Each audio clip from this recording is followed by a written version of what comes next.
मैं किस संबंध में आपसे कहूं, ये अभी सोचता रहा।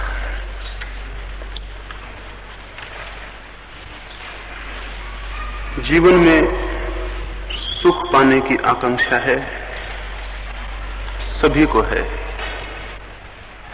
लेकिन जो भी सुख पाने की आकांक्षा से भरता है वो साथ ही साथ दुख भी पाता है।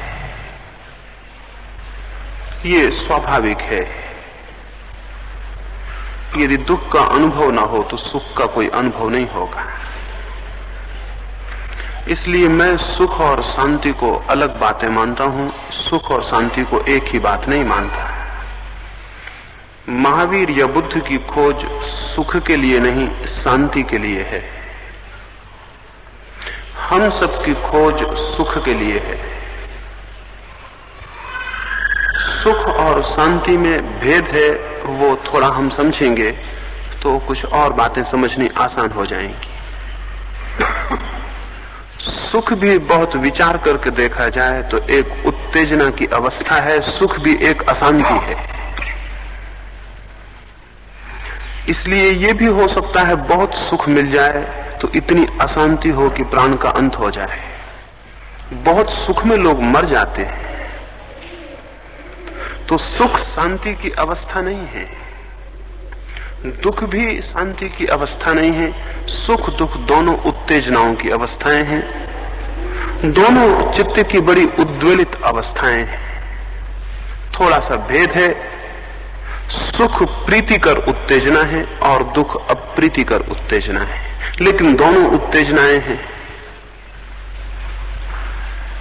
और ये भी हो सकता है कि जो उत्तेजना अभी प्रीतिकर लगे वो अगर बार बार पुनरुक्त हो तो अप्रीतिकर हो जाए। जो सुख है वो दुख में परिवर्तित हो सकता है। भोजन सुखद लगता हो, ज्यादा कर लिया जाए दुख हो जाएगा।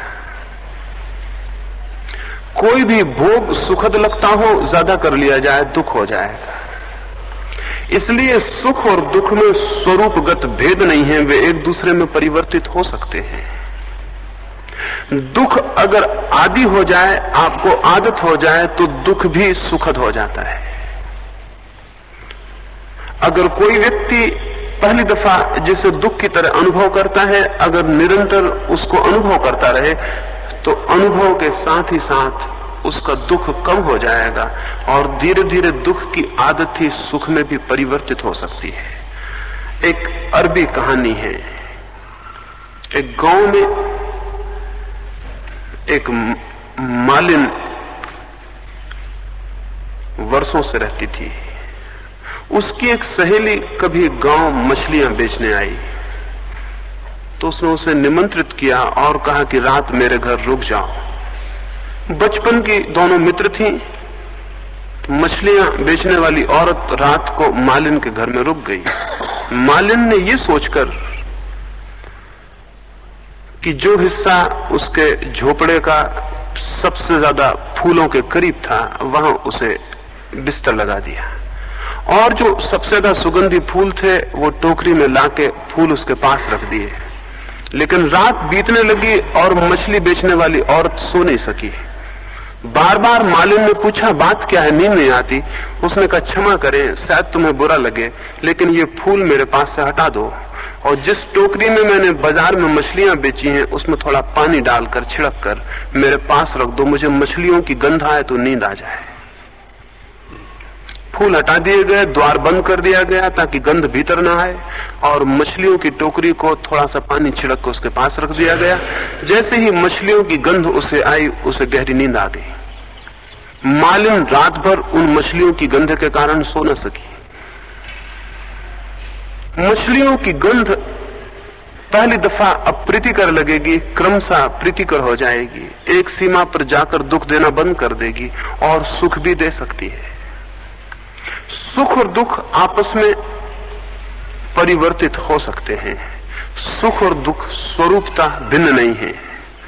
जैसे सर्दी और गर्मी में कोई भेद नहीं है, जो भी भेद है वो डिग्रीज का है, वैसे ही सुख दुख में कोई बहुत बुनियादी भेद नहीं है। जीवन के संबंध में ये सत्य जानना बहुत आवश्यक है कि सुख दुख सापेक्ष घटनाएं हैं और उनमें कोई बहुत गहरा अंतर नहीं है। जिन बातों को हम समझते हैं कि बहुत दुखद हैं, वे भी निरंतर अभ्यास से सुख में परिवर्तित हो सकते हैं। जिन बड़े बड़े महलों में हम हैं, अगर जंगल के आदिवासियों को लाके उनमें रात ठहरा दिया जाए, वे सो नहीं सकेंगे।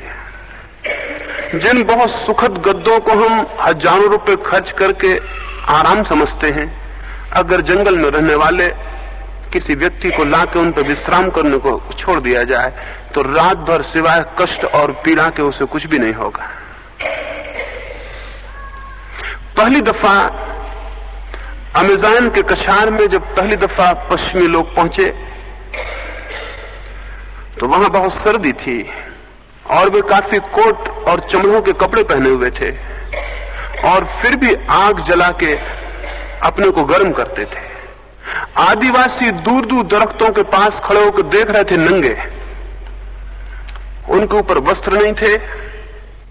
जिस आदमी ने अपनी डायरी में ये लिखा है, उसने लिखा, हम हैरान हो गए, वो कई गज के फासले पर नंगे खड़े थे सर्दी में, हम चमड़े के कपड़े पहने हुए थे, फिर भी हाथ पर कप रहे थे, आग जलाए हुए थे, और वो नंगे खड़े थे और दूर खड़े थे, फिर भी हमारी आग के कारण उनको पसीना चू रहा था। हम, उस डायरी के लिखने वाले ने लिखा, हैरान हुए, हमें सर्दी बहुत कष्टप्रद हो रही थी, हमारी आग के कारण वो बहुत कष्ट झेल रहे थे। उनकी नग्न रहने की आदत थी, नग्न रहना उनके सुख का हिस्सा हो गया। हम जिन आदतों में बंद हो जाते हैं, वे हमारे सुख का हिस्सा हो जाते हैं। फ्रांस में क्रांति हुई, वेस्टाइल का किला है फ्रांस में, वो फ्रांस का सबसे खतरनाक जघन्य अपराधियों को बंद करने का स्थान रहा है। जो आजीवन कारावास के लिए बंद किए जाते हैं, वेस्टाइल में बंद कर दिए जाते थे। जब फ्रांस में क्रांति हुई, तो विद्रोहियों ने सोचा कि सबसे पहले वेस्टाइल के किले को तोड़ दें और उसके कैदियों को मुक्त कर दें। वे कितने खुश न होंगे। वहां ऐसे लोग थे जो 50-50 वर्ष से बंद थे, 80 वर्ष के हो गए थे, 90 वर्ष के हो गए थे। उनकी आंखें उस अंधेरे में अंधी हो गई थी, उनकी जंजीरें उनके शरीर का हिस्सा हो गई थी, क्योंकि वो पहना दी गई थी, उसके बाद कभी निकाली नहीं गई थी। उनकी जंजीरें तोड़ दी गई, उनको उनकी गंदी कोठरियों के बाहर निकाल दिया गया और उनसे कहा कि तुम स्वतंत्र हो। लेकिन सांझ को क्रांतिकारी हैरान हुए, आधे से ज्यादा कैदी वापस लौट आए और उन्होंने कहा, कृपा करें, मरते समय हमें कष्ट ना दें, हम भीतर ठीक हैं, हमारी जंजीरें हमें पहना दी जाएं। उनके बिना जीना बड़ा अभावग्रस्त मालूम होता, जैसे कोई चीज कमी हो गई। वो तो हमारे शरीर के हिस्से हो गए। 50 वर्ष तक जंजीरें जिस हाथ पर बंधी रही हो, पैर में कड़ियां पड़ी रही हो, वो बिना कड़ियों के चल नहीं सकता। और उन्होंने कहा, बाहर बहुत प्रकाश है, उससे बड़ी घबराहट होती, आंखें बड़ी तिलमिला जाती। और फिर रास्तों पर बड़े अजनबी लोग हैं, अपरिचित दुनिया है। ये ठीक है, यहां इन कोठरियों में ये परिचित हैं, अपनी हैं। धीरे धीरे इनका टुकड़ा टुकड़ा मैत्री से भर गया, और यहां की 2 रोटी काफी अच्छी हैं, क्योंकि बिना कुछ किए मिल जाती हैं। क्रांतिकारी हैरान हुए होंगे, लेकिन हैरानी होने की कोई बात नहीं है। सुख और दुख बहुत कुछ ऐसी उत्तेजनाएं हैं जिनके हम आदी हो जाते हैं, एक दूसरे में परिवर्तित हो सकती हैं। लेकिन दोनों उत्तेजनाओं की अवस्थाएं हैं, ये मैं आपसे कहना चाहूंगा। दोनों में कोई भी शांति नहीं है। इसलिए न तो दुखी आदमी शांत होता है, न सुखी आदमी शांत होता है। ये वजह है कि दुनिया में दुखी भी अशांत होता है और सुखी भी अशांत होता है। गरीब मुल्क भी अशांत है, समृद्ध मुल्क भी अशांत है। दरिद्र भीख मांगने वाला भी अशांत है, और जिसके सिर पर ताज रखा है वो भी अशांत है। अशांति न तो दुख से जाती है और न सुख से जाती है। असल में सुख दुख दोनों ही अशांति की अवस्थाएं हैं।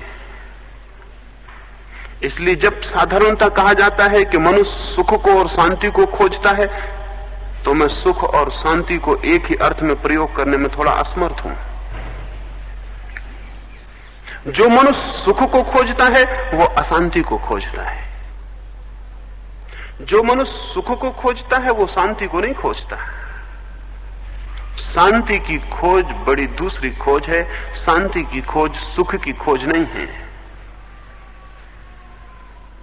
उस अर्थों में जिसे हम सुख की भांति जानते हैं। जब तक हम सुख को खोजेंगे तो दो काम हमारे भीतर होते रहेंगे। एक तो ये होगा कि हम सुख पाना चाहेंगे और दुख से बचना चाहेंगे। सुख आएगा उसको पकड़ के रोकना चाहेंगे और दुख आएगा तो उसे धक्के दे के घर के बाहर निकालना चाहेंगे। दुख भीतर होगा तो उसको विदा करना चाहेंगे, सुख बाहर होगा तो उसको आमंत्रित करना चाहेंगे। जो आदमी सुख की आकांक्षा से भरा है वो दुख को हटाएगा, सुख को बुलाएगा, आए हुए सुख को पकड़ेगा, आए हुए दुख को हटाने की कोशिश करेगा। परिणाम में उसका चित्त अशांत होगा। शांत कैसे होगा? ये तो एक तनाव होगा। सुख को बुलाने का, सुख को पकड़ने का, दुख को हटाने का, दुख को ना आने देने का, ये तो सारा संघर्ष होगा, ये तो सारी कॉन्फ्लिक्ट होगी, ये तो अंतर्द्वंद होगा। इसमें शांति कैसे संभव है? तो कोई सोचता हो कि सुख में शांति नहीं है इसलिए दुख का वर्ण कर ले। एक आदमी बड़े भवन में रहता है, हम देखते हैं बड़े भवन में कोई शांति नहीं है, इसलिए दूसरा आदमी भवन को छोड़ के जंगल में चला जाए। एक आदमी बहुत अच्छे वस्त्र पहनता है, इसलिए दूसरा व्यक्ति सोचे अच्छे वस्त्रों में कोई शांति नहीं, इसलिए नग्न हो जाए और भीख मांगने लगे। एक आदमी सोचता है घर गृहस्थी में कोई शांति नहीं, बच्चे पत्नी में कोई शांति नहीं, इसलिए बच्चे पत्नियों को छोड़ दे, सन्यासी हो जाए। तो जहां जहां उसे दिखाई पड़ता है कि सुख है, सुख में कोई शांति नहीं, तो वो दुख को वर्ण कर ले। मैं आपसे प्रार्थना करूं, दुख में भी कोई शांति नहीं है। यदि सुख में शांति नहीं है तो दुख में भी कोई शांति नहीं है। दुख भी अशांति की अवस्था है। ये हो सकता है कि उस दुख में बहुत दिन रहा जाए तो उसकी हमें आदत हो जाए और अशांति परिचित हो जाए। लेकिन जिस भांति बहुत अच्छे वस्त्रों में रहने वाले व्यक्ति को अगर सड़क पर नग्न घूमने को कहा जाए तो उसे कष्ट होगा, तो जो नग्न सड़क पर घूम रहा है उसे अगर बहुत अच्छे वस्त्र पहना के भवन में रहने को कहा जाए तो उसे कष्ट होगा। ये दोनों दो आदतों के शिकार हो गए हैं। एक सुख का आदी हो गया है, एक दुख का आदी हो गया है। लेकिन शांति दोनों में नहीं है और न स्वतंत्रता है, क्योंकि जहां शांति नहीं है वहां स्वतंत्रता भी नहीं होगी, वहां परतंत्रता होगी, बंधन होगा।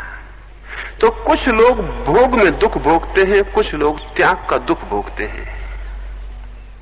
इसे मैं आपसे स्पष्ट कहूं, कुछ लोग गारहस्थ का दुख भोगते हैं, कुछ लोग सन्यास का दुख भोगते हैं।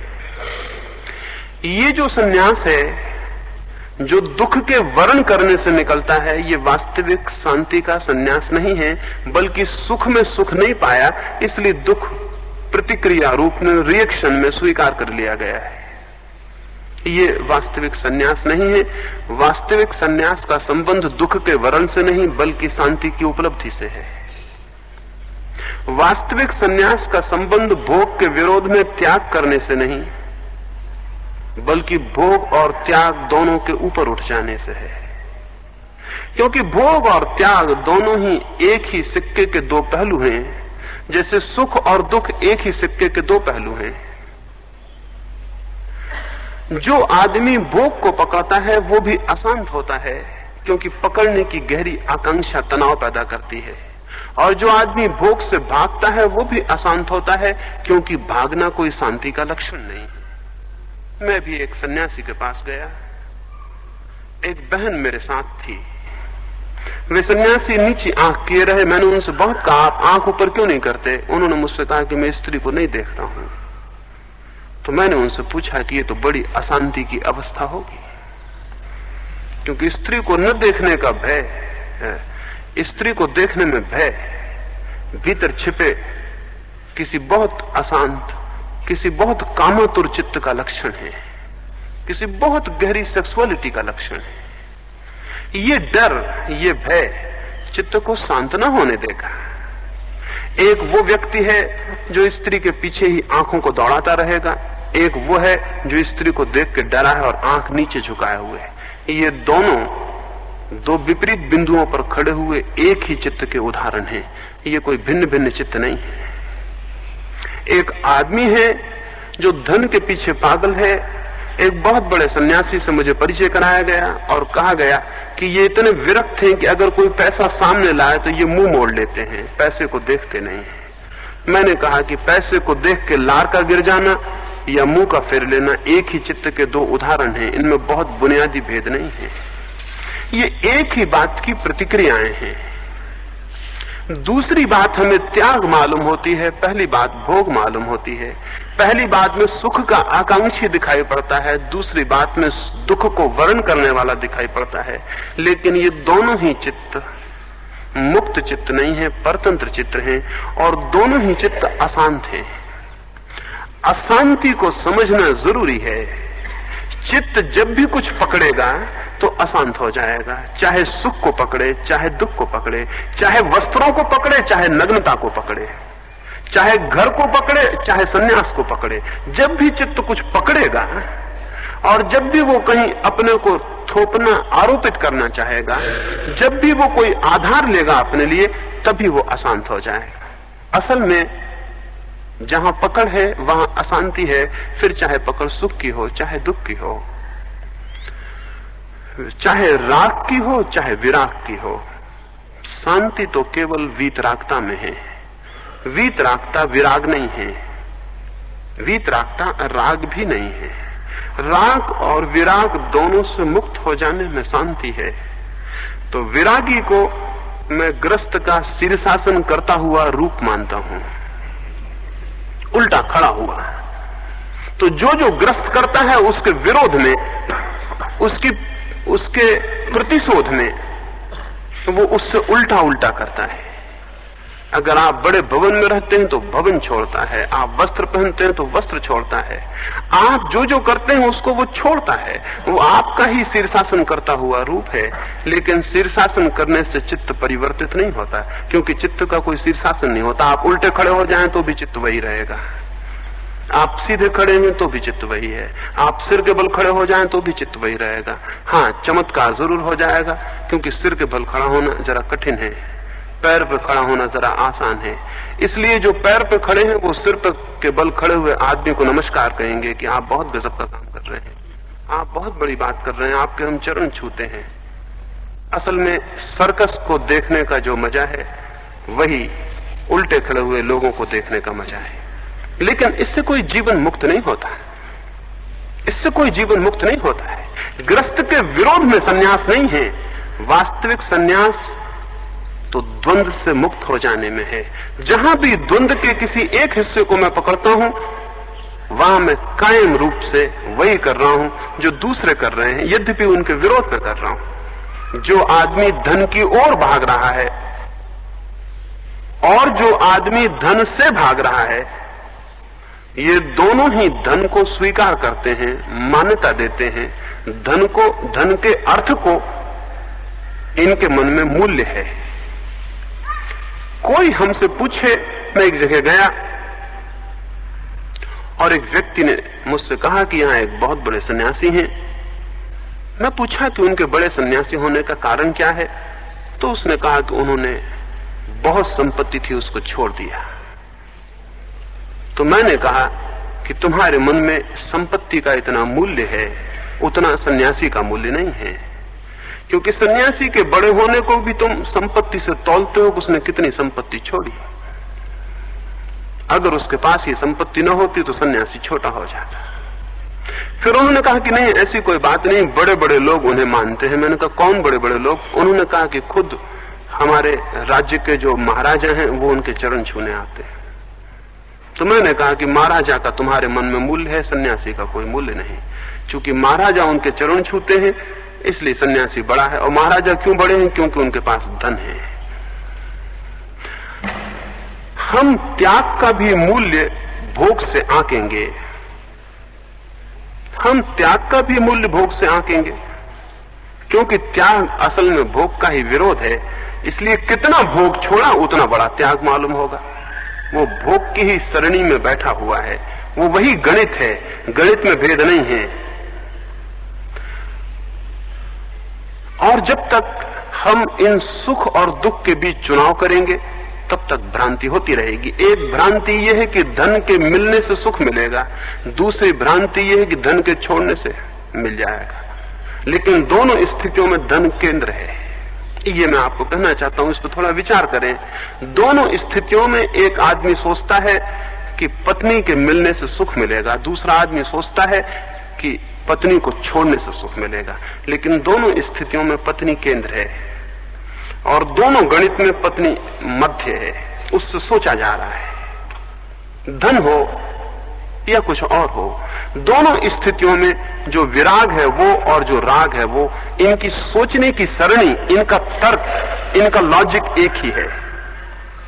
ये लॉजिक, ये तर्क, ये सोचने की सरणी तब तक होगी जब तक मन अशांत रहेगा।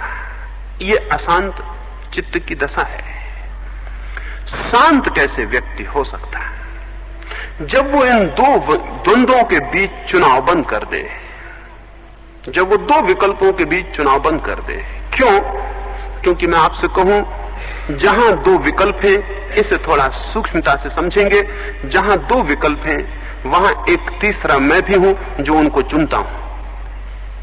गृहस्थी है और संन्यास है, सुख है और दुख है, राग है और विराग है, भोग है और त्याग है। ये दो दो विकल्प हैं, ये द्वंद्व हैं, इन दोनों के जोड़े हैं। लेकिन चुनाव करने वाला मैं तीसरा अलग हूं। मैं भोग को चुनता हूं या त्याग को चुनता हूं। त्याग और भोग दो विकल्प हुए और मैं चुनने वाला तीसरा हुआ। जब तक मैं किसी भी विकल्प में से कुछ भी चुनूंगा तब तक मैं अशांत रहूंगा।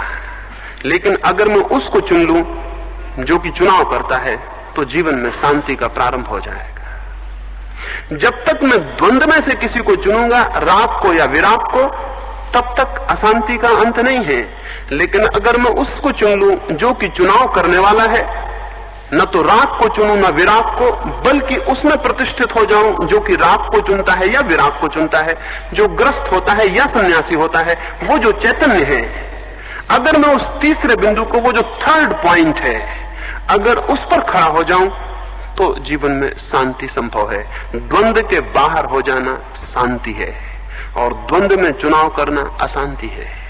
इसलिए सुख शांति नहीं है, न दुख शांति है। ये दोनों द्वंद्व हैं, दोनों उत्तेजनाएं हैं। शांति इन दोनों के बाहर है, इन दोनों से ऊपर उठ जाने में है। बहुत कम लोग हैं संसार में जो इन दोनों के ऊपर उठते हों। बहुत लोग हैं जो भोग में रहते हैं, कुछ थोड़े से लोग हैं जो त्याग में होते हैं। लेकिन त्याग और भोग कुएं और खाई की तरह हैं। इधर गिरे तो कुआं है, उधर गिरे तो खाई है, रास्ता बीच में है। रास्ता हमेशा बीच में है, हमेशा द्वंद्व के, डुअलिटी के बीच में कोई मध्य थोड़ी सी पतली लकीर है। और इसलिए जो जानते हैं उन्होंने कहा कि रास्ता तलवार की धार की तरह पतला है। इधर गिरे तो कुआं होगा, उधर गिरे तो खाई होगी। कन्फ्यूशियस चीन का एक विचारक था, एक गांव में गया। छोटा सा गांव था, लेकिन उस गांव में ली तेह नाम का एक बहुत बड़ा विचारक रहता था। गांव में जाते ही लोगों ने कन्फ्यूशियस से कहा कि हमारे गांव में एक अद्भुत विचारक है, बहुत बड़ा विचारक है।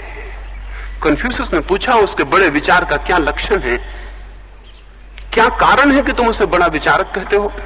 तो लोगों ने कहा कि वो बड़ा विचारक है, इतना बड़ा विचारक है कि किसी काम को करने के पहले 3 बार विचार करता है कि करना कि नहीं करना। तो कन्फ्यूशियस हंसने लगा और उसने कहा 3 बार विचार करना थोड़ा ज्यादा हो गया, 1 बार विचार करना थोड़ा कम होता, 2 बार विचार करना पर्याप्त है। 2 बीच का बिंदु है, 1 बार विचार करने वाला कम विचार कर रहा है, 3 बार विचार करने वाला ज्यादा विचार करने लगा। एक बिंदु है बीच में 2 का, कन्फ्यूशियस ने कहा, वहां जो ठहर जाता है वो जानता है। ये तो एक छोटी सी घटना है, लेकिन सच है यही बात। जिंदगी में 3 हमेशा मौजूद हैं।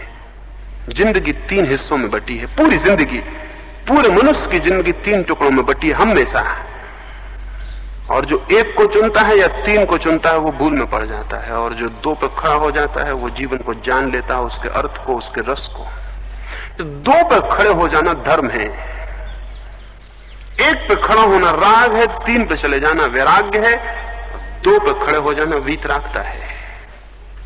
ये दो पर हम कैसे खड़े हो सकते हैं मध्य में? वो जो बिल्कुल मध्य में है दोनों के बाहर हो जाता है। जो बिल्कुल मध्य होता है दो अतियों के, दो एक्सट्रीम के, वो दोनों एक्सट्रीम के बाहर हो जाता है, अतियों के ऊपर हो जाता है। द्वंद्वातीत होना धर्म में प्रतिष्ठित होना है, और द्वंद्व के अतीत हमारा स्वरूप है। लेकिन हम चुनते हैं। एक व्यक्ति था, एक अंधेरी रात में एक पहाड़ी के किनारे एक साधु ने उसे पकड़ा, वो आत्महत्या करने जा रहा था। अंधेरी रात थी, वर्षा के दिन थे। एक पहाड़ी के किनारे से नीचे के खड्ड में गिर के वो आत्मघात करने को था। बीच बीच में बिजली चमकती थी, साधु का झोपड़ा था, वो वहां गया, उसने उस आदमी के कंधे पर हाथ रखा। उस आदमी ने पूछा, आप कौन है जो मुझे रोक रहे हैं? उस साधु ने कहा, मुझे रोकने से क्या प्रयोजन, एक छोटी सी बात कहने का मन हुआ, वो कहने चला आया। पूछा उस आदमी ने, कौन सी बात कहने का मन? उस साधु ने कहा कि मुझे ऐसा प्रतीत होता है कि आप जीवन से निराश हो गए हैं और अपने को समाप्त करना चाहते हैं, अन्यथा इस रात इस अंधेरे में इस पहाड़ी पर कोई नहीं आता। फिर 2-3 बार बिजली चमकी और मैंने देखा कि आप किनारे पर खड़े हैं, जरूर मन में कोई बड़ी चिंता और बेचैनी चल रही है। उस व्यक्ति ने कहा कि निश्चित ही मैं बहुत दुखी हूं और दुख में जीना ठीक नहीं, मैं अपने को समाप्त करना चाहता हूं। साधु ने कहा कि आप समाप्त करना चाहें तो जरूर करें, लेकिन 1-2-3 बात मैं आपसे पूछ लूं, क्या कभी आप सुखी भी थे? उस व्यक्ति ने कहा, निश्चित ही। दिन थे मेरे और मैं बहुत सुखी था, बहुत संपत्ति थी, बहुत यश था, वैभव था, फिर सब विनष्ट हो गया है। अब मेरा सब नष्ट हो गया है, अब मेरे पास कुछ भी नहीं, मैं बहुत दुख में हूं। वो साधु जोर से हंसने लगा और उसने कहा कि मैं जाता हूं, तुम्हारे मन में जो आए करो, एक ही बात मुझे कहनी है, कभी तुम सुख में थे, अब तुम दुख में हो, निश्चित ही तुम सुख और दुख दोनों से अलग होगे, नहीं तो सुख और दुख दोनों में यात्रा कैसे कर सकते थे? मैं अभी गांव में था, अब गांव के बाहर आ गया, अभी आपके गांव में हूं, थोड़ी देर बाद दूसरे गांव में चला जाऊंगा, तो मैं गांव से अलग होना चाहिए, तभी तो मैं एक गांव से दूसरे गांव में यात्रा कर सकता हूं। मैं सुख में होता हूं, सुख से दुख में चला जाता हूं, दुख से सुख में आ जाता हूं, तो निश्चित ही मैं जो हूं वो सुख और दुख से अलग होना चाहिए, तभी तो मैं यात्रा कर सकता हूं, नहीं तो यात्रा कैसे होगी? अगर मैं आपका गांव ही हो जाऊं तो फिर दूसरे गांव में कैसे जाऊंगा? अगर इस भवन में आऊं और भवन ही हो जाऊं तो फिर भवन के बाहर कैसे जाऊंगा? जो आदमी भवन के भीतर आ सका है वो भवन से अलग है, भवन के बाहर जाएगा भवन से अलग है। हम सुख में जाते हैं, दुख में जाते हैं, राग में जाते हैं, विराग में जाते हैं, भोग में जाते हैं, त्याग में जाते हैं। दोनों ही स्थितियां इस बात की सूचना करती हैं कि हम अलग हैं, हम पृथक हैं, हमारा भेद है। हम जिन स्थितियों से गुजरते हैं उनसे हमारी पृथकता है। जीवन में अनुभव का और कोई अर्थ नहीं होता, अनुभव का एक ही अर्थ होता है कि अनुभवों के भीतर हम उसको पहचान लें जो अनुभवों से भिन्न और पृथक है। जो आदमी उसे पहचान ले वो प्रौढ़ हो जाता है, जो उसे न पहचान पाए वो अप्रौढ़ होता है और बचपन में ही मर जाता है। बहुत कम लोग हैं जो ठीक से वृद्ध होकर मरते हो, अधिक लोग बच्चे ही मर जाते हैं, क्योंकि अनुभव का सबसे महत्वपूर्ण बिंदु उनसे अपरिचित रह जाता है। वो द्वंद्व के बीच हमेशा चुनाव करते रहते हैं, इसे चुनते हैं उसे छोड़ते हैं, उसे छोड़ते हैं इसे चुनते हैं, लेकिन कभी उसे नहीं देख पाते जो कि चुनाव के पीछे खड़ा है और अलग है। द्वंद्व के बीच उसका बोध जो कि द्वंद्व से पृथक है। एक आदमी दुकान पर बैठा रहता है, अब भी सुबह में किसी मित्र को बात कर रहा था, दुकान से ऊब जाता है तो मंदिर चला जाता है, दुकान से घबरा जाता है तो मंदिर में बैठ जाता है, जाके सोचता है कि मंदिर में थोड़ा शांति मिलती है। वो शांति मंदिर की नहीं है, क्योंकि मंदिर का जो पुजारी वहां प्रार्थना करके 24 घंटे मंदिर में रह रहा, वो ऊब जाता है तो जाके शराब खाने में शराब पी आता है या होटल में चाय पीता है बैठ के। वो मंदिर से ऊब जाता है तो वो दुकानों पर बैठ के गपशप लगाने जाता है। जो दुकान से ऊब गया है वो मंदिर में जाता है। जो यहां संसार से ऊब गए हिमालय पे जाते हैं, जो हिमालय से ऊब गए हैं वो नीचे उतर रहे हैं, शहरों में आ रहे हैं। लेकिन जो आदमी दुकान से घबरा के मंदिर जाता है, मंदिर से घबराया हुआ आदमी दुकान पे आता है, ये कभी इस विचार को उपलब्ध नहीं होते कि वो जो हमारे भीतर है वो न तो दुकान में है और न मंदिर में है। दुकान को मंदिर से बदलेंगे लेकिन भीतर का आदमी तो वही का वही रहा आएगा। वो जो भीतर हमारा स्वरूप है, जो भीतर हमारा साक्षी है, वो जो भीतर हमारा चैतन्य है, उस चैतन्य में प्रतिष्ठित होना है और उसकी प्रतिष्ठा में शांति उपलब्ध होगी। लेकिन जब तक हम विकल्प को चुनेंगे, अल्टरनेटिव्स को चुनेंगे, तब तक कोई शांति नहीं हो सकती। तो न तो भौतिकवाद और न अभौतिकवाद, न तो संसार और न मोक्ष, इन विरोधी विकल्पों में जब तक हमारा चित्त चुनाव करता रहेगा, जब तक हमारी कोई च्वाइस होती रहेगी, तब तक स्वाभाविक है कि हमारे जीवन में कोई शांति ना हो। शांति का संबंध है च्वाइसलेस हो जाने से, शांति का संबंध है चुनाव से मुक्त हो जाने से। आप कहेंगे ये कैसे हो? ये कैसे होगा कि हम चुनाव से मुक्त हो जाएं, हम चुनाव ना करें? ये कैसे हो?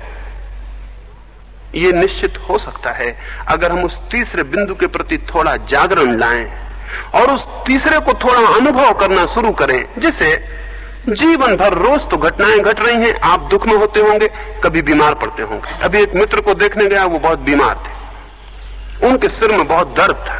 तो मैंने उनसे कहा ये तो अच्छा मौका है, इस वक्त एक प्रयोग करें, अपने भीतर ये देखने की कोशिश करें कि जो दर्द हो रहा है वो और जिसको दर्द अनुभव हो रहा है वो दो अलग हैं या एक है।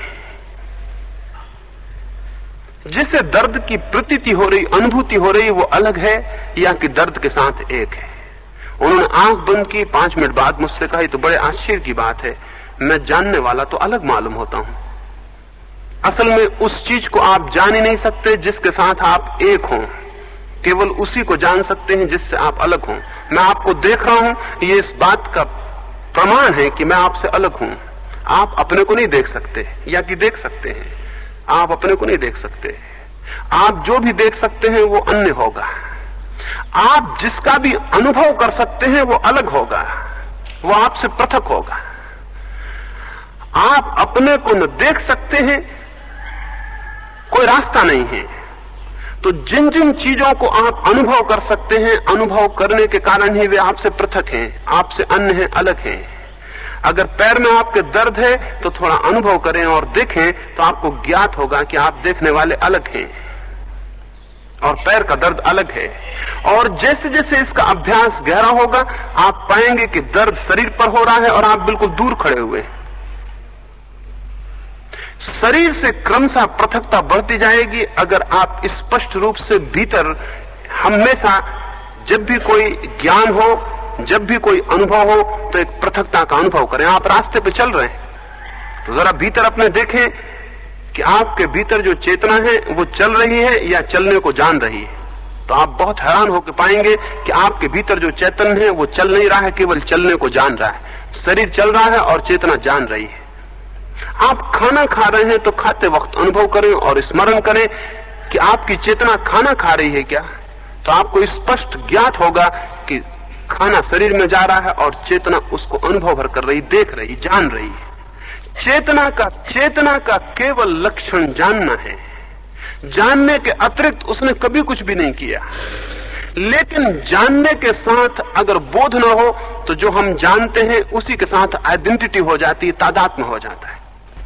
एक फिल्म को देखने आप जाते हैं या एक नाटक को देखने जाते हैं, फिल्म पर या पर्दे पर कोई कहानी चलती है, कोई कथा चलती है। कथा अगर दुखद हो तो आप रोने लगते हैं, आप वहां भी भूल जाते हैं कि पर्दे पे कुछ भी नहीं है। एक आइडेंटिटी हो जाती है, एक तादात्म्य हो जाता है। वहां जो अभिनय हो रहा है केवल विद्युत का खेल है, लेकिन उस अभिनय में, उन चित्रों में भी आप खो सकते हैं और तल्लीन हो सकते हैं और भूल सकते हैं कि मैं केवल दर्शक हूं। अनुभव कर सकते हैं कि मैं भी भोक्ता हो गया। छोटे लोग नहीं, बड़े बड़े लोग। विद्यासागर के बाबत एक घटना है। ईश्वरचंद्र विद्यासागर का नाम आपने सुना होगा। बड़े विचारशील व्यक्ति थे, बड़े पंडित थे। एक नाटक को देखने गए थे और नाटक में एक व्यक्ति है, खलनायक है, वो एक स्त्री के पीछे पड़ा है, उसे परेशान कर रहा है, हर तरह से परेशान कर रहा है। विवेकानंद बड़े सद्विचारक थे, वो ये भूल ही गए कि नाटक देख रहे हैं। उन्हें इतना गुस्सा आया उस आदमी पर कि स्त्री को परेशान कर रहा है, इतना अनैतिक काम कर रहा है। उठे, जूता निकाला और फेंक के मार दिया। जूता नाटक में एक खलनायक को फेंक के मार दिया। भूल गए ये कि मैं केवल देखने वाला हूं और मात्र जो दिखाई पड़ रहा है वो नाटक है। खलनायक उनसे कहीं ज्यादा समझदार सिद्ध हुआ। उसने जूते को सिर से लगाया और उसने कहा कि इससे बड़ा पुरस्कार मुझे कभी नहीं मिला, क्योंकि मेरे अभिनय को इससे ज्यादा सच कभी नहीं माना गया। और इतने बड़े आदमी ने उसको सत्य मान लिया है तो मेरे ऊपर तो धन्य कृपा हो गई। मुझे बहुत पुरस्कार मिले हैं, लेकिन इस जूते से बड़ा मेरा कोई पुरस्कार आज तक नहीं मिला। विद्यासागर बहुत घबरा गए, पसीने पसीने हो गए, क्षमा मांगने लगे कि मैं भूल गया। बड़े से बड़ा आदमी नाटक में खो सकता है, हम भी खोते हैं। वैसा ही चित्त पर भी अनुभवों का एक नाटक निरंतर चल रहा है। सुख आते हैं, दुख आते हैं, वर्षा आती है, गर्मी आती है, शीत आती है, परिवर्तन होते रहते हैं, छाया आती है, प्रकाश आता है, अंधेरा आता है। हमारे चित्त के पर्दे पर बहुत से परिवर्तन निरंतर हो रहे हैं, क्योंकि चित्त पूरे वक्त बाहर के जगत को प्रतिफलित करता है, रिफ्लेक्ट करता है।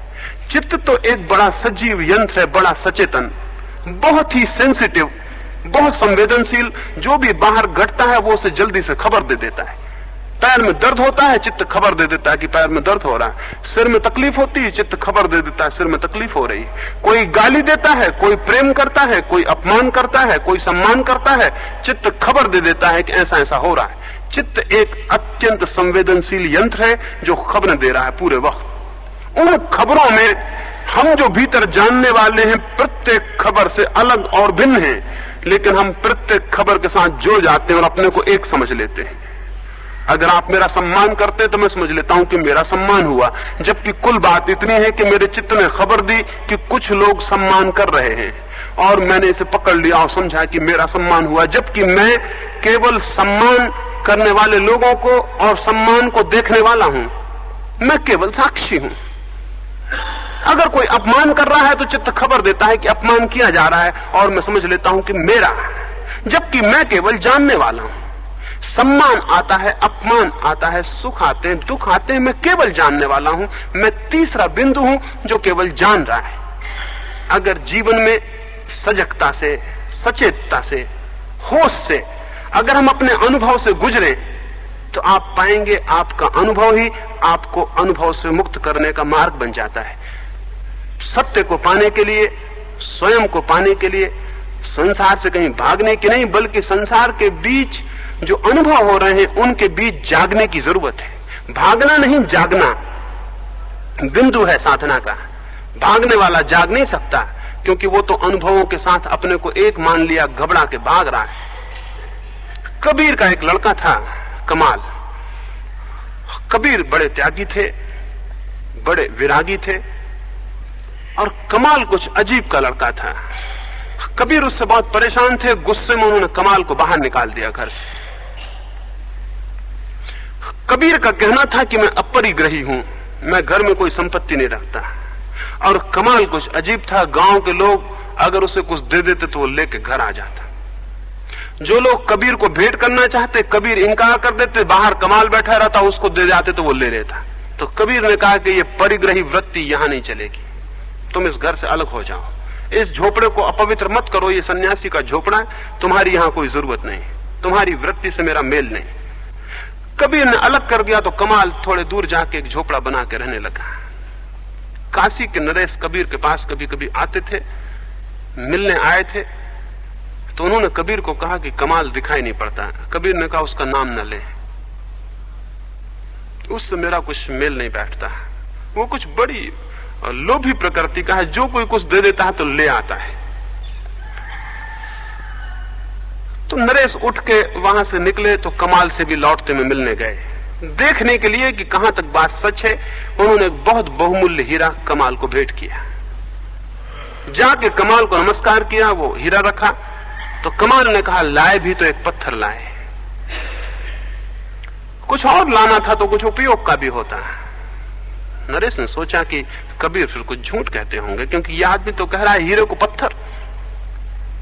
तो नरेश उस हीरे को उठा के वापस रखने लगे तो कमाल हंसा और उसने कहा फिर आप इसको पत्थर नहीं मानते, अभी इतनी दूर तक बोझ ढोया तो अब वापस बोझ क्यों ले जाते हैं, छोड़िए भी। तो नरेश को बहुत चिंता हुई, मन में ख्याल हुआ कि तो बेईमान मालूम होता, ये तो कोई बड़ा होशियार, कुछ बातचीत में बड़ी होशियारी मालूम होती।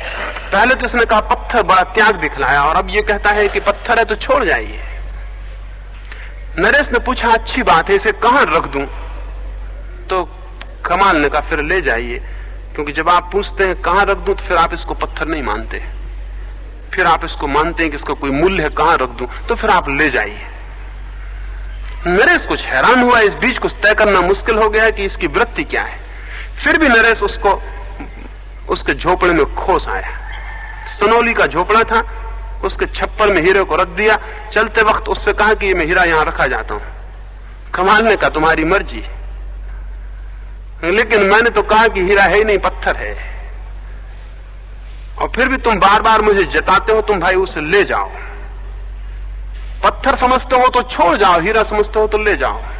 नरेश उसे खैर उस झोपड़े में खोस गया और चला गया। आगे जाते उसके वजीर ने कहा कि आपने इधर पीठ फेरी, वहां हीरा निकाल लिया गया होगा, क्योंकि वह आदमी तो बहुत होशियार मालूम पड़ता है बातचीत में, और कोई खास बात नहीं मालूम। नरेश ने कहा 2-4-8 दिन में चलेंगे, कुछ काम में उलझा रहा, और 6 महीने बाद गया।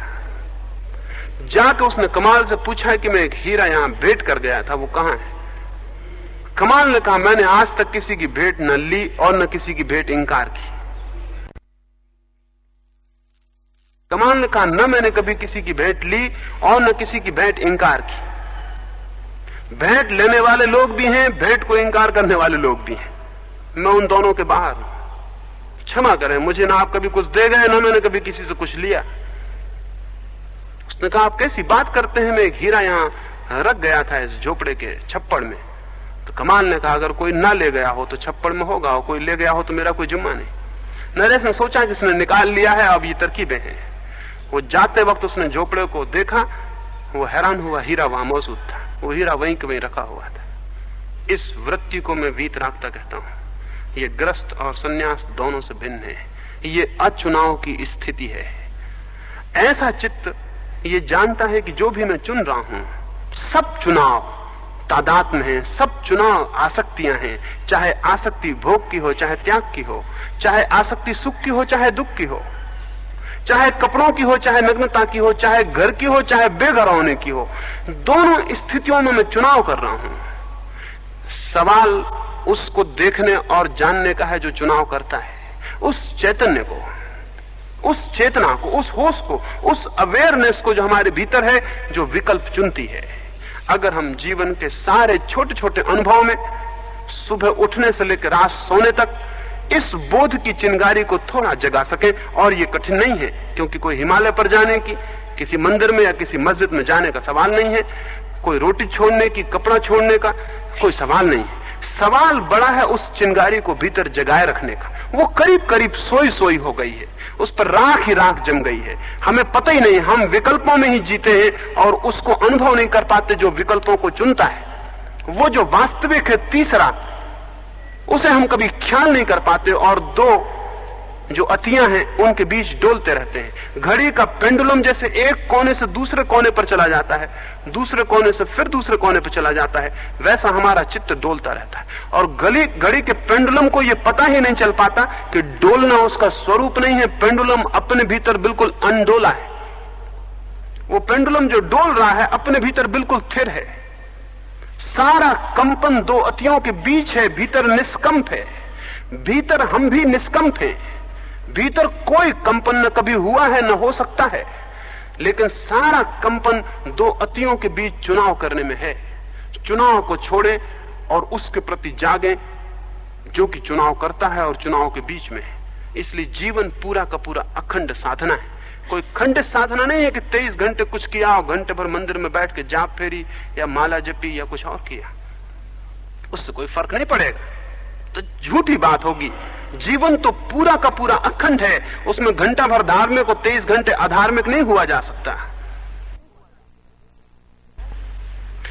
24 घंटे अगर होश पूर्वक जीवन की सामान्य से सामान्य क्रिया में, जब रात्रि को आप बिस्तर पर सोने गए हैं, तो आप जरा जाग के देखें कि आप देख रहे हैं अपने को बिस्तर पर सोते हुए जाते, या कि आप सोने जा रहे हैं।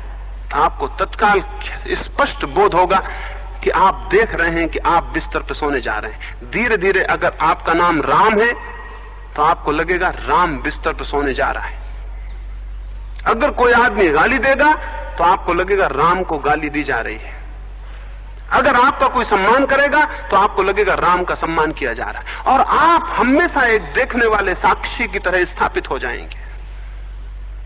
जिस मात्रा में साक्षी की स्थापना होती है, उसी मात्रा में व्यक्ति शांत होने लगता है, सुख और दुख के बाहर होने लगता है।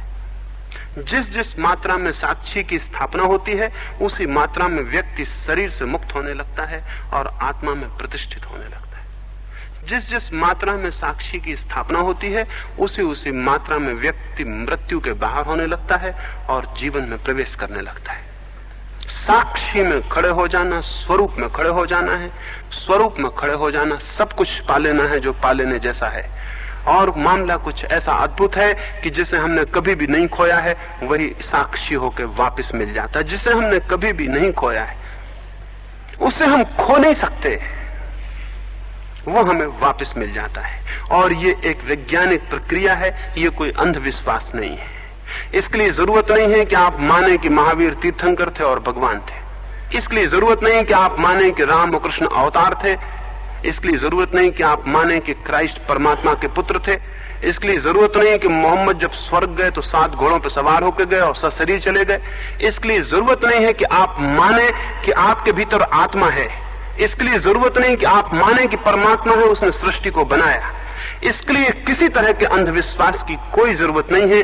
जरूरत है कुछ गहरे प्रयोगों की। चेतना आपको अनुभव हो रही है, आपको अनुभव हो रहा है कि आप विचार करते हैं, विवेक करते हैं, चुनाव करते हैं, तो इस चेतना पर थोड़े गहरे प्रयोग करने की जरूरत है। धर्म अंधविश्वास नहीं है, प्रयोग है। और धर्म मानना नहीं है बल्कि जानना है। और जिन लोगों ने धर्म को अंधश्रद्धा और विश्वास बना दिया, उनसे बड़े दुश्मन धर्म के दूसरे नहीं हैं। उन्होंने धर्म को नष्ट कर दिया। उनके कारण धर्म का विरोध पैदा हुआ, उनके कारण धर्म के प्रति प्रतिशोध पैदा हुआ, प्रतिक्रिया पैदा हुई। उनके कारण सारी दुनिया में नास्तिकता पैदा हुई। जिन लोगों ने धर्म को अंधविश्वास बनाया है, बिलीफ बनाया है, उन लोगों ने सारी दुनिया में नास्तिकता पैदा की। उनका विरोध है, वो नास्तिकता उनका फल है। धर्म तो एक विज्ञान है, एक साइंस है। और धर्म का कोई संबंध किसी तरह के विश्वास और मान्यता से नहीं है, बल्कि जीवन में प्रयोग करने से। और उस आदमी को हम अंधा कहेंगे जो कि अपनी चेतना पर प्रयोग ना करता हो। चैतन्य है, ऐसे दुनिया का कोई नास्तिक भी मानता है कि हमारे भीतर चैतन्य है। भला वो कहता हो कि वो चेतना जो है पदार्थ से पैदा हुई, कोई फिक्र की बात नहीं, यही कहो। लेकिन उस चेतना पर प्रयोग करो। प्रयोग करने से ज्ञात होगा कि चेतना पदार्थ से बिल्कुल मुक्त और अलग है। प्रयोग करने से ज्ञात होगा कि चेतना मात्र चेतना नहीं है, बहुत गहरे में आत्म तत्व है। प्रयोग करने से ज्ञात होगा आत्म तत्व मात्र आत्म तत्व नहीं है, बल्कि समस्त जगत परमात्मा से व्याप्त है। ये तो जितने गहरे हम तल पर प्रयोग करेंगे, लेकिन हम में से बहुत लोग नदी के ऊपर की लहरों को देखकर ही जीवन को समाप्त कर देते हैं और उस गहराई को जानने से वंचित रह जाते हैं जहां की नदी के असली प्राण हैं, और उस गहराई में उतरने से वंचित रह जाते हैं जहां की हीरे और जवाहरात हैं। हमारे भीतर बहुत है, सब है जो हो सकता है। केंद्र पर हमारे वो सारी संपदा है जिसे पालने से शांति मिलेगी, जिसे पालने से जीवन का आनंद मिलेगा, जिसे पालने से जीवन की मुक्ति मिलेगी, जिसे पालने से अर्थ और अभिप्राय मिलेगा। लेकिन उस पर प्रयोग करने होंगे, विश्वास नहीं। तो मैंने जो बातें कही वो भी विश्वास करने की नहीं है। अगर विश्वास करने की हो तो संप्रदाय बनता है। अगर विश्वास करने के लिए कहा जाए तो संप्रदाय खड़े होते हैं, पंथ खड़े होते हैं। दुनिया में विश्वास के कारण सारे संप्रदाय और पंथ खड़े हुए, धर्म नष्ट हुआ। तो मैं विश्वास के विरोध में हूं, क्योंकि मैं किसी भी तरह के संप्रदाय और पंथ के विरोध में हूं। मेरी मान्यता है कि धर्म निजी प्रयोग और अनुभव की बात है, कोई संगठन और समूह की बात नहीं है। और न किसी आप्त वचन में, न किसी आगम में, न किसी शास्त्र में अंधी श्रद्धा की जरूरत है। अपने में प्रयोग करें, सब आगम सत्य हो जाएंगे। और आगम पर विश्वास कर ले तो आप खुद ही असत्य हो जाएंगे। अपने में प्रयोग करें तो सब शास्त्र सत्य हो जाएंगे, क्योंकि जो आप अपने भीतर जानेंगे वो उन शास्त्रों में पाएंगे कि है। और शास्त्रों पर विश्वास करें तो आप खुद ही असत्य रह जाएंगे, शास्त्र तो असत्य रहेंगे ही। स्वयं पर प्रयोग और अनुभव और स्वयं की चेतना में प्रवेश जरूर श्रम मांगता है, साहस मांगता है। अकेली श्रद्धा नहीं, साहस और श्रम, चेष्टा और पुरुषार्थ मांगता है। लेकिन जो भी थोड़े प्रयोग करता है वो बहुत उपलब्ध करता है। और जब उपलब्धि होती है तो प्रयोग के मुकाबले में ज्ञात होता है हमने कुछ भी नहीं किया और मुफ्त में पा लिया। जो हम करते हैं वो ना कुछ है, जो मिलता है वो बहुत कुछ है। ना कुछ के मूल्य पर बहुत कुछ पाया जा सकता है। अभागे होंगे वे लोग जो कि उसे पाने से अपने हाथ से वंचित रह जाएं। अगर हम वंचित रह जाएंगे तो हमारे अतिरिक्त और कोई जिम्मेवार नहीं है। ये थोड़ी सी बातें मैंने आपसे कही, 2-3 सूत्र में दोहरा दूं कि मैंने आपसे क्या कहा। मैंने आपसे कहा कि द्वंद्व में स्वरूप नहीं है। जहां भी द्वंद्व है और दो की अतियां हैं वहां आप नहीं है, वहां आपकी आत्मा नहीं है। इसलिए द्वंद्व में आप चुनेंगे कभी स्वयं को नहीं पा सकेंगे। अद्वंद्व में, द्वंद्वातीत होने में, द्वंद्व के बाहर होने में, अति के बाहर होने में, उस तीसरे को चुनने में जो हमेशा दो के पीछे खड़ा है, वहां स्वरूप है। उसे चुनने के लिए किसी श्रद्धा की, किसी विश्वास की जरूरत नहीं, प्रयोग की जरूरत है। और प्रयोग के लिए हिमालय पर, पहाड़ पर जाने की जरूरत नहीं। जीवन में 24 घंटे जो अनुभव हो रहे हैं वहीं सजग होने की आवश्यकता है। अगर आप सजग होकर अपने अनुभव से गुजर जाएं तो संसार ही मोक्ष का द्वार बन जाता है।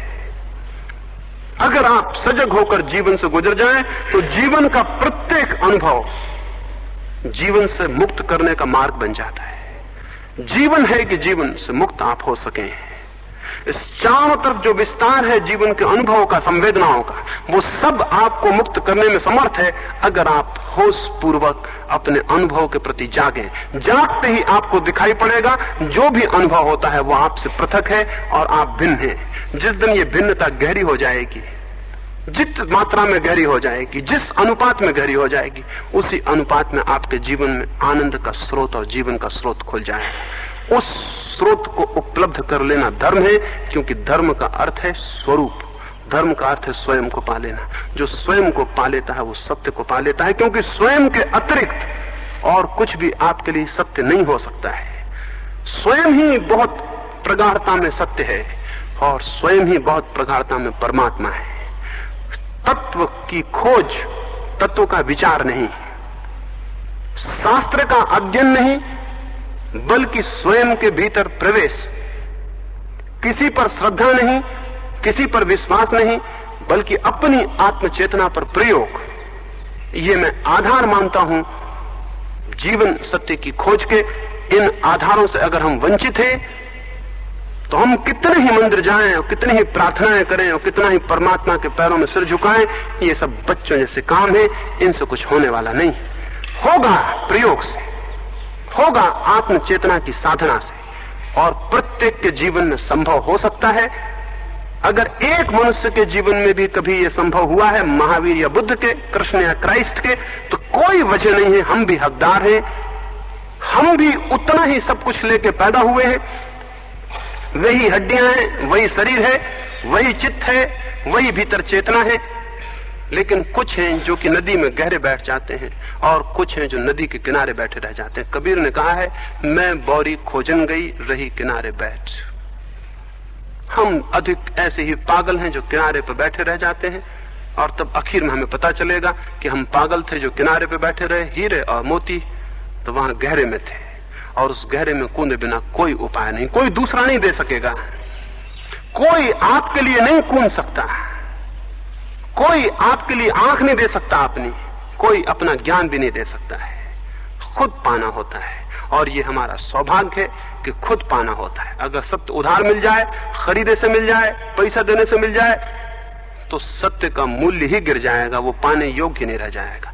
मनुष्य की गरिमा है कि जो भी पाने योग्य है वो उसे खुद पाना होता है, किसी और के पैरों पर और किसी की आंखों पर और किसी के हाथों का सहारा नहीं लेना होता है। न लेने की जरूरत है, न लेने का अपमान, न लेने जैसी अपने साथ आत्मघातकता करने की कोई जरूरत है। आत्म श्रद्धा होनी चाहिए, पर श्रद्धा नहीं। स्वयं में खोज होनी चाहिए, पर की शरण जाने की आवश्यकता नहीं है। किसी दूसरे के पैर पकड़ने की, किसी दूसरे के अनुयायी बनने की, किसी दूसरे की नकल करने की जरूरत नहीं है। अपनी चेतना में प्रवेश करने की जरूरत है, और जो प्रवेश करता है वो धन्य भाग, वो महाभाग, वो बहुत कृतार्थता को उपलब्ध होता है। परमात्मा करे वैसी कृतार्थता की तरफ इच्छा पैदा हो, संकल्प पैदा हो, खोज पैदा हो, यात्रा शुरू हो, उसकी मैं कामना करता हूं। मेरी बातों को इतने प्रेम से सुना है उसके लिए बहुत अनुग्रहित हूं।